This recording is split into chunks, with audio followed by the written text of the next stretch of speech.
I'm Rachel, here to bring you the first in our series of new ideas of ways that you might be able to get out and explore, but then also some fun things that you can do at home, like finding seeds to raise local saplings. So let's get started.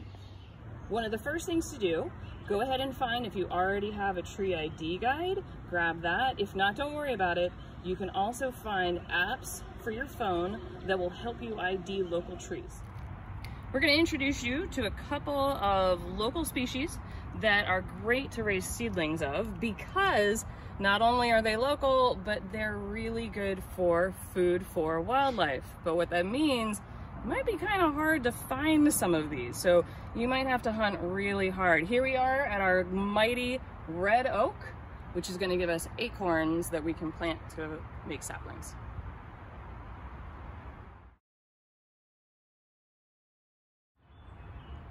Another local tree that would be great to find the seeds and start some saplings of is our red maple. Red maple, though, unlike our oaks, you might have to look a little further, because one of the ways that this tree helps to make sure its offspring has a better chance is these guys, these little whirlybirds, helicopters as you may know them, but these are called sumaras. And in order to make sure that the young are able to find maybe some light, woo, away they go. So you might have to look a little further from the trunk to try to find the red maple seeds. Here's one more species that is local to here that also produces a nut that animals would like to eat. Might be a little harder to find. These are beech nuts. So if you notice the casing on it, it's this seed that's inside. So that's the part that's actually going to grow. This little outer shell with the little pokey pieces, don't need that, just need that inside piece. Beech tree, easiest way to tell, they say it looks like elephant skin. So the bark is that nice smooth gray, and then the leaves, little rounded, pointed, lines going like a parking lot. That's how I remember. So this is our American beech tree. One more great tree that you'll probably find locally is the tulip poplar or yellow poplar. You notice that's the leaf right there. The seeds you might find in two different versions. You might find something that's just this little individual piece, very similar to the maple, or you might find this sort of cone shape. What's cool about the cone is that it is a bunch of seeds. So all of those individually are seeds, and similar to the maple, the idea being once they hit the air, away they go. So this is our tulip poplar.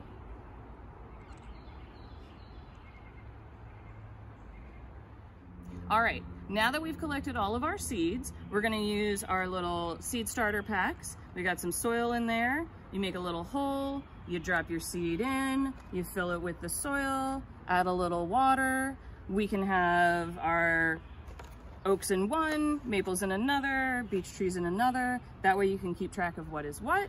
Something you might also find while you're out, you might actually find something that's already started. This is a hickory nut that was found in my backyard in a pot that a squirrel had buried, probably trying to save for later over the winter, but instead forgot it, and it got a chance to go ahead and sprout. So we're gonna go ahead and take this, since it's already ready to go, and it's a little bit bigger. I've got a cup that we've got. Just make sure if you use something like this from your house, just poke some holes in the bottom so that the water has a place to go. If you've got something bigger, as it grows, you can keep transferring until you get to a stage where you think it's ready to go in the ground. That's next. The next step is going to be, where do we plant our sapling? We gotta find the perfect location so that it has the right soil, the right sunlight, everything that'll set it up for success. This is not it. Now this is what you want. That nice big hole in the canopy up there of the trees is gonna let the sun shine down to feed our cute little chestnut.